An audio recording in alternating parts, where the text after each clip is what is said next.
اثر کرے نہ کرے سن تو لے میری فریاد۔ دوستو، ایک لفظ ہے ظلم، ستم، جبر۔ یہ انسانوں کے لیے بڑا تکلیف کا باعث ہوتا ہے۔ جس کے ساتھ زیادتی ہوتی ہے اس کا دل پوری طرح ٹوٹ جاتا ہے، اس کی روح کے اندر زخم ہو جاتے ہیں، اس کا باطن پوری طور پر توڑ پھوڑ کا شکار ہو جاتا ہے۔ کسی بھی صورت ظلم اور زیادتی کسی بھی مذہب میں اور کسی بھی اخلاقی معاشرے میں روا نہیں ہے۔ اور پھر دین اسلام جو دین رحمت ہے، جو دین کرم ہے، جو دین درگزر ہے، وہ تو اپنے ماننے والوں کو اس بات کی خاص تلقین کرتا ہے کہ وہ اپنی زندگی میں ہر قسم کی زیادتی سے، ہر قسم کے ظلم سے اپنے آپ کو اور اپنے ہاتھوں کو بچا کے رکھے۔ یہ جو ظلم اور زیادتی کسی بھی صورت میں ہوتی ہے، یہ تکلیف کا باعث ہوتی ہے۔ اسلام چونکہ دین رحمت ہے تو وہ اپنے ماننے والوں کو اس بات سے سختی سے منع کرتا ہے کہ کسی بھی قسم کی کسی کے ساتھ کوئی زیادتی نہ کی جائے، کوئی ظلم نہ کیا جائے۔ وہ ظلم ہتھیار سے لے کر رویے تک کوئی بھی ہو، آپ کے لہجے کی زیادتی ہو، آپ کے لفظوں کی زیادتی ہو، کوئی بھی ہو، کسی کو تکلیف نہ پہنچائی جائے، اذیت میں مبتلا نہ کیا جائے۔ میرے بھائیوں، آج اس معاشرے میں ہم وقت گزار رہے ہیں، اس میں ظلم اور زیادتی تیزی سے بڑھتی چلی جا رہی ہے۔ ہمارے سماجی ماحول کے اندر حق دبا لینا، ظلم کرنا، جبر کرنا، لوگوں پر الزام تراشیاں کرنا، عزتوں پر حملے کرنا، لوگوں کے بارے میں اپنا رویہ اس طرح کا کرنا کہ جس سے ان کو تکلیف ہو، یہ ہمارا معمول بن گیا۔ یاد رکھیے گا، جو دھلے ہوئے اور اجلے ہوئے چہرے ہوتے ہیں نا، ان پر ذرا سی بھی گرد بوجھ بنتی ہے۔ جو سفید کپڑے پہنے ہوئے لوگ ہوتے ہیں ان پر چھوٹا سا دھبا بھی دکھائی دیتا ہے۔ ہم مسلمان ہیں، ہمارے کپڑوں سے زیادہ ہماری روح اجلی ہوا کرتی ہے، ہمارے چہرے سے زیادہ ہمارا دل صاف ہوا کرتا ہے۔ میرے بھائیوں، زیادتی نہیں یار، تکلیف نہیں۔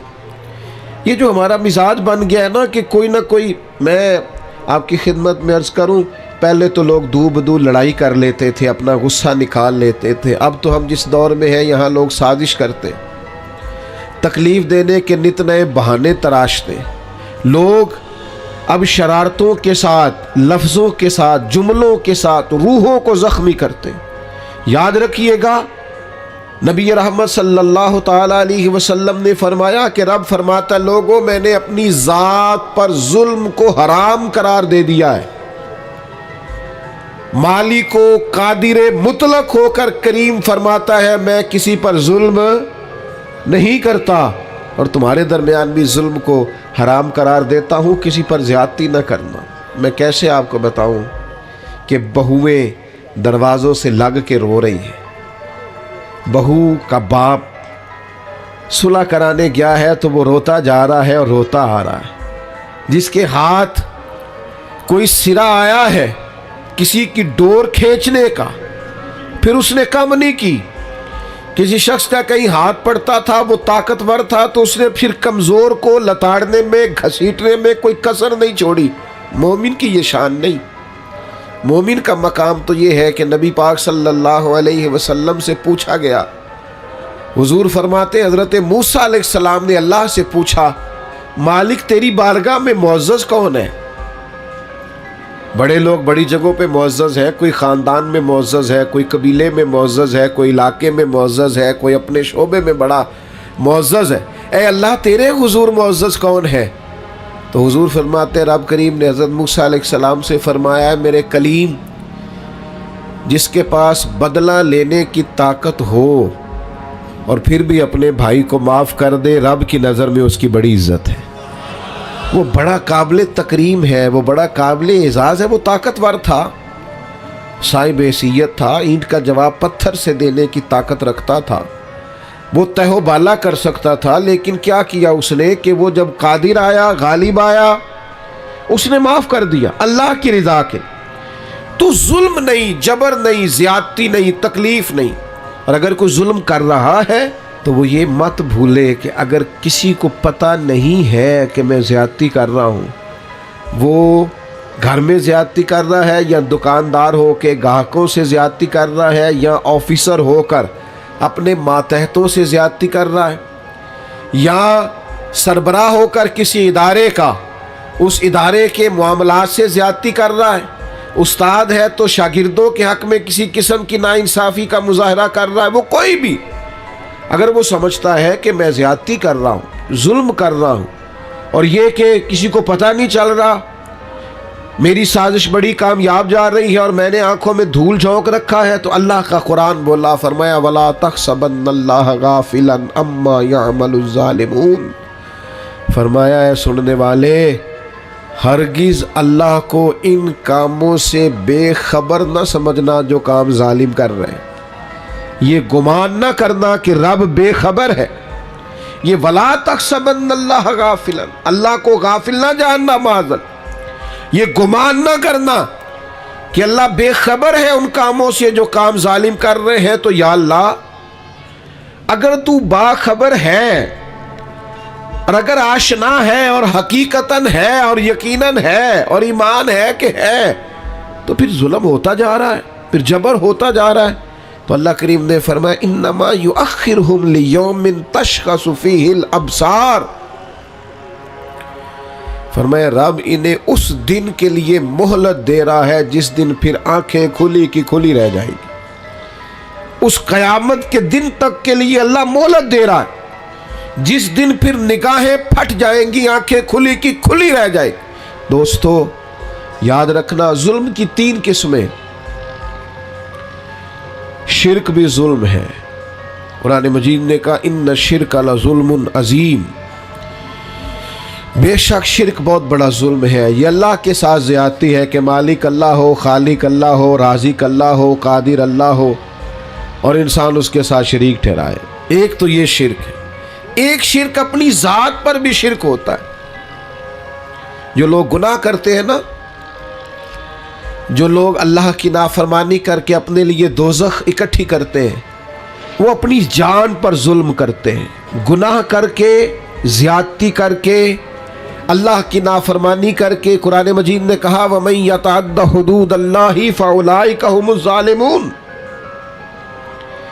فرمایا وہ جو اللہ کی حدوں کو توڑتے ہیں وہ ظالم ہے، اپنی جان پر ظلم کر رہے، وہ اپنے ساتھ زیادتی کر رہے، اور جو کسی پر ظلم کرے وَلَا تَحْسَبَنَّ اللَّهَ غَافِلًا عَمَّا يَعْمَلُ الظَّالِمُونَ، وہ یاد رکھے کہ اللہ بے خبر نہیں ہے، اللہ کو علم ہے، اللہ نے ڈھیل دے رکھی۔ نتیجہ کیا نکلے گا؟ نتیجہ یہ نکلے گا جو تھوڑی سی بھی زیادتی کر رہا ہے نا، اسے 3-4 نقصان ہوتے ہیں۔ سب سے پہلا نقصان تو یہ ہوتا ہے کہ اللہ ظالموں کو پسند نہیں کرتا، تو جس کو رب پسند نہ کرے وہ پھر کسی کا پسندیدہ رہ سکتا، اس کی زندگی سکون قرار والی ہو سکتی۔ اگر کوئی ظالم ہے تو لا یحب الظالمین، اللہ ظالموں کو پسند، بڑا ظلم کر لے جس نے کرنا ہے، جتنی زیادتی کرنی ہے کر لے، لیکن اللہ کہتا ہے انہ لا یفلح الظالمون، ظالم کبھی کامیاب نہیں ہو سکتا۔ ہزاروں بچے قتل کرائے تھے فرعون نے، یذبحون ابناءکم ویستحیون نساءکم، وہ بچوں کو قتل کرا دیتا، عورتوں کو زندہ رکھتا کہ حضرت موسیٰ علیہ السلام پیدا نہ ہو۔ ایک الجھا ہوا خواب دیکھ کر اس نے اتنے بچے ذبح کرائے اور معاذ اللہ خدا کہلوایا، مطلق کوئی اس کو پوچھنے والا نہ تھا، لیکن رب کیا کہتا ہے وَأَغْرَقْنَا عَلَى فِرْعَوْنَ، ہم نے فرعون کو بھی غرق کر دیا اور فرعون والوں کو بھی غرق ہی ہوا ہے۔ کامیاب ظالم کبھی کامیاب، ایک بہت بڑی سزا ہے ظالم کے لیے، اور میرا خیال ہے اس سے زیادہ سزا نہیں ہو سکتی جو میں اب بیان کرنے لگا ہوں۔ واللہ لا یہدی القوم الظالمین، اللہ فرماتا ہے یہ جو ظالموں کی قوم ہوتی ہے نا، اسے اللہ ہدایت نہیں دیتا۔ اوئے ہوئے ہوئے، ظالموں کو اللہ ہدایت، یہ اس کا فیصلہ ہے۔ تم زیادتی کر رہے ہو، ظلم کر رہے ہو، اندھے ہو جاؤ گے، تمہارا شعور چھین لیا جائے گا، تمہیں یہ پتہ ہی نہیں چلے گا کہ ہم کتنا بڑا جبر کر رہے ہیں، تمہاری وہ صلاحیتیں سلب کر لی جائیں گی،